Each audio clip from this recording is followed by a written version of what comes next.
جو اللہ کو پکار کر آپ سے بات کرے نا، اس کا خیال دوسروں سے زیادہ رکھے۔ احادیث کی کتاب میں ایک پورا باب ہے، ربا اشعث اغبرا مدفوع بالابواب، جس کے بالوں میں خاک لگی ہوئی ہو، کپڑوں پر مٹی لگی ہوئی ہو، اور دروازوں سے دھتکارا جا رہا ہو، تو تم اسے دھتکارنا نہیں اگر وہ اللہ کو پکار رہا ہو۔ اگر وہ اللہ کو پکار رہا ہو تو خبردار اسے دروازے سے تم نہیں دھتکارنا۔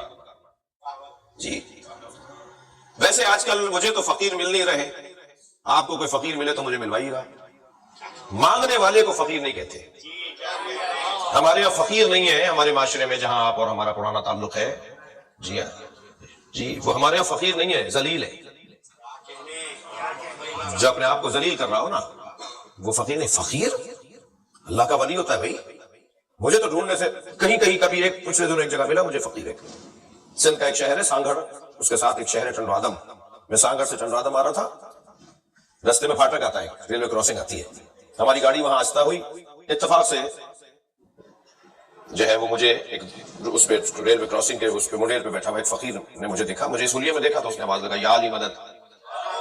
تو فوراً میں نے اپنی گاڑی کا شیشہ اتارا، میں نے اس کو مولا علی مدد جواب دیا۔ تو کہنے لگے مولائی ہو تو کچھ دے دوں؟ یہ ہے فقیر۔ میں نے اپنے ڈرائیور سے کہا میں کبھی گاڑی سائڈ لگاؤ، یہ پہلا فقیر ملا ہے جو دے رہا ہے۔ ہاں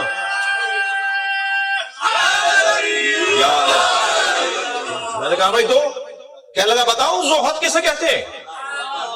اللہ اکبر۔ میں نے کہا نہیں بتاؤ، مجھے بتاؤ کسے کہتے ہیں زہد۔ کہنے لگا زہد کی 7 منزلیں ہیں، جو 7 مرحلوں سے گزر جائے گا وہ زاہد بن جائے گا۔ اس کی پہلی منزل دوں گا، اگر تمہیں اچھی لگے گی تو دوسری دوں گا۔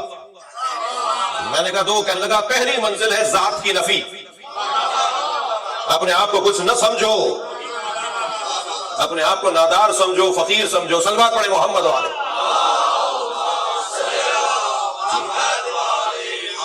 تو یہ فقیر اگر کبھی مل جائے، یہ کون سا فقر ہے بھائی؟ یہ وہ فقر ہے جو نبی کا فخر ہے۔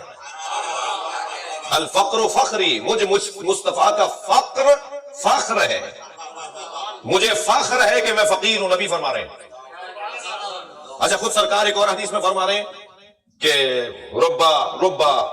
رب الفقر ان یکاد کفرا، کتنے ہی فقر ہیں جو کافر بنا دیتے ہیں۔ یعنی فقر کافر بناتا ہے، اور سرکار فرما رہے ہیں فقر میرا فخر ہے۔ لفظ مشترک ہے، مطلب ایک نہیں ہے، اور کبھی بھی لفظ مشترک دیکھ کر ایک معنی نہیں نکالا جا سکتا۔ لفظ ولادت ائمہ کے لیے بھی قرآن و حدیث میں آیا ہے، لفظ ولادت میرے اور آپ کے لیے بھی آیا ہے۔ ان کے لیے استعمال ہوگا تو وہاں طہارت ہے، میرے لیے ہوگا تو وہاں نجاست ہے۔ لفظ بدلے گا مطلب بدل جائے گا۔ صلوات پڑھے محمد والے۔ محل بدلے گا، استعمال بدلے گا تو مطلب بدل جائے گا۔ نبی جو فرما رہے ہیں کہ فقر میرا فخر ہے، یہ کون سا فقر ہے؟ اور جو فرما رہے ہیں جو کافر کر دیتا ہے، مولا فرما رہے ہیں وہ کون سا فقر ہے؟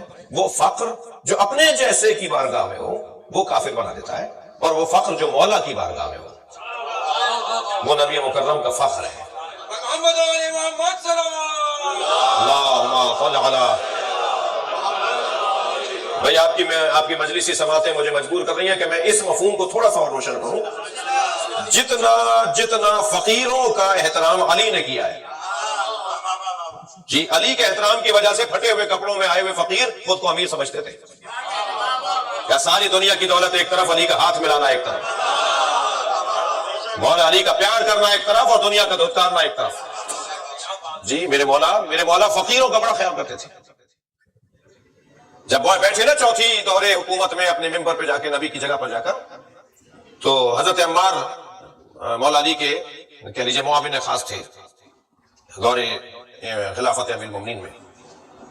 حضرت مالک اشتر بھی تھے اور شخصیات بھی تھیں رضوان اللہ تعالی علیہم اجمعین۔ کہ حضرت عمار فرماتے ہیں کہ ہم نے دیکھا کہ مسجد نبوی میں ایک ایسی شخصیت داخل ہوئی جسے سوائے علی کے کوئی نہیں پہچان رہا۔ اچھا مسائل بھی تھے، تو حضرت عمار نے اپنے دوسرے صحابہ سے پوچھا یہ کون ہے؟ مگر مولا نے جیسے انہیں آتے دیکھا اپنی جگہ سے کھڑے ہو گئے۔ بیعت کا سلسلہ جاری تھا، خطبہ حضرت کا ہو چکا تھا، اور حضرت چند قدم آگے بڑھے، ان کا استقبال کیا، اپنے ساتھ بٹھایا، کچھ دیر دونوں رازدارانہ گفتگو کرتے رہے، اور پھر جب وہ رخصت ہوئے تو مولا دروازے تک چھوڑنے گئے۔ اب عمار اور مالک اشتر جیسی ہستیوں کو یہ سوال کہ یہ کون ہے کہ جس کے لیے علی اتنا اہتمام کر رہے ہیں؟ پوچھا یا علی یہ کون تھے؟ حضرت فرمایا عمار تم نے نہیں پہچانا یہ اللہ کے نبی خضر تھے. 4 نبی زندہ ہیں نا بھی، ان میں حضرت خضر بھی زندہ ہے. کہا یہ اللہ کے نبی خضر تھے، مجھے مبارکباد دینے آئے تھے. جی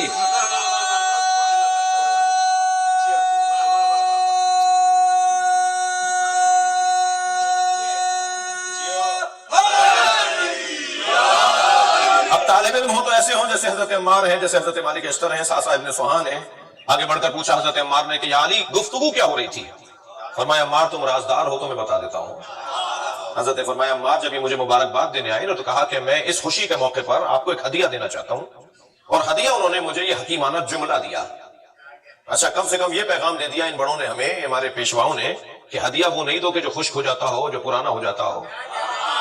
ہدیہ وہ دینا چاہیے جو پرانا نہ ہوتا ہو، جس کی ضرورت مجھے بار بار رہتی ہو. بھائی میں ہار پھول بھی آپ کے گلے میں ڈال سکتا ہوں، میں جوڑا بیڑا بھی آپ کو دے سکتا ہوں، آپ مجھے دے سکتے ہیں، یہ بھی ہدیے ہیں. مگر سب سے اچھا ہدیہ علم کا ہدیہ ہے، جس کی ہر زمانے میں ضرورت رہتی ہے، ہمیشہ ضرورت ہی ہے. مجھے خضر نے ایک حکیمانہ جملہ ہدیہ دیا، اور جملہ یہ تھا کہ ما احسنو تبادع الاغنیاء علی الفقراء خشیۃ باللہ. کتنا اچھا ہے کہ صاحبان ثروت لوگ فقراء کے سامنے خاکساری کے ساتھ حاضر ہوں، انکساری کے ساتھ حاضر ہوں، گردن جھکا کر اور خاکساری اور نمڑا کر حاضر ہوں. کتنا اچھا ہے کہ صاحبان ثروت لوگ فقیروں کا احترام کریں خشیۃ باللہ، اللہ سے ڈرتے ہوئے. کہنے لگے کتنا اچھا جملہ مجھے تعلیم دیا، مجھے ہدیہ دیا. تو پھر کہنے لگے علی خوشی کا موقع ہے، خوشی کا موقع ہے، آپ بھی تو کچھ دیں. تو خضر تو مجھے یہ دیا کہ ما احسن تواضع الاغنیاء علی الفقراء خشیۃ باللہ. میں نے خضر کو یہ تعلیم دی، میں نے خضر کو یہ ہدیہ دیا کہ ما احسن تکبر الفقراء علی الاغنیاء ثقۃ باللہ. کتنا اچھا ہے کہ فقراء امیروں سے اکڑ کر بات کریں اللہ پہ بھروسہ کرتے ہوئے. صلوات پڑھے محمد و آل محمد.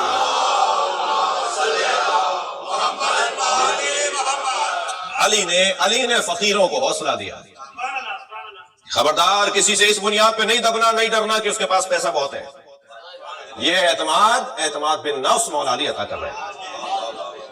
ویسے بھی عزیزان گرامی آپ میں سے کوئی مجھ سے خفا نہ ہو، یہاں تو آپ ماشاءاللہ بہت فعال ہیں، ایکٹیو ہیں، مگر ہمارے وطنوں میں جس کے پاس پیسہ زیادہ آ جاتا ہے وہ پورا جلوس نہیں کرتا. جس کے پاس پیسہ زیادہ ہوتا ہے وہ حلقے میں لگ کے ماتم نہیں کرتا. جس کے پاس پیسہ زیادہ ہوتا ہے وہ نماز جماعت میں شریک نہیں ہوتا، اور بہانہ یہ کرتا ہے کہ ٹائم نہیں ہے. اور جیسے ہی پیسہ کم ہونا شروع ہو جاتا ہے تو اس کے پاس ٹائم آنا شروع ہو جاتا ہے، وہ جماعت میں بھی آتا ہے. وہ مولا عباس کے علم کو بھی خود سجاتا ہے پھر. اور جیسے ہی مولا اسے نماز دیتے ہیں تو پھر مولا کا علم بھی یاد نہیں رہتا. تو یہ علمیہ تو ہے، آپ اس کو مانیں یا نہ مانیں. اور وہ جو جلوس آخر تک لے کے جاتے ہیں نا، نشتر پارک سے میں کراچی کی بات کر رہا ہوں، ایرانیان تک، وہ زیادہ تر متوسط یا غریب طبقہ ہوتا ہے. اور غریبوں کی اگر حوصلہ افزائی نہیں ہوگی تو آزاداری آگے بڑھے گی نہیں. صلوات پڑھ لیں ذرا محمد و آل محمد. اس سے بہتر صلوات ممکن ہے تو دیا کریں. اللہ.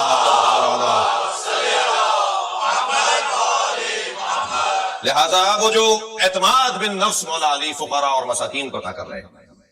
ربا اشعث اغبر مدفون بالابواب، ایسے افراد کو کہ جنہیں دھتکارا جا رہا ہو مگر وہ اللہ کو یاد کر رہے ہوں، انہیں تم نہیں دھتکارنا، ان کا خیال رکھنا. یہ ائمہ، یہ اہل بیت، یہ نبی مکرم کی تعلیمات کا ایک باب ہے.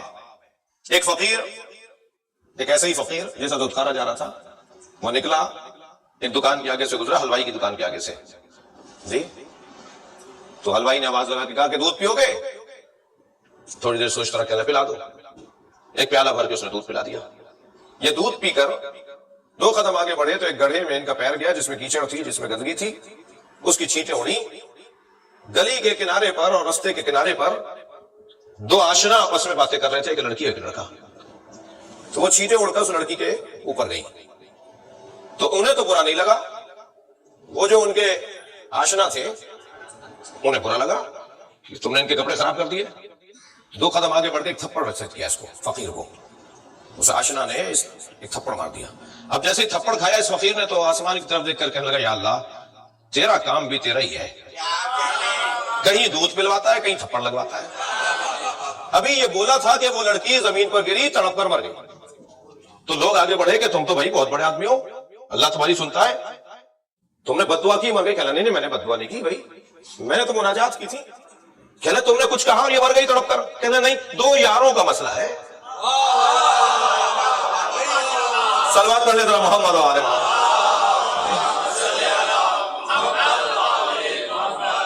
میں اپنے یار سے بات کر رہا تھا، ایک اور سلوات پڑھے محمد والا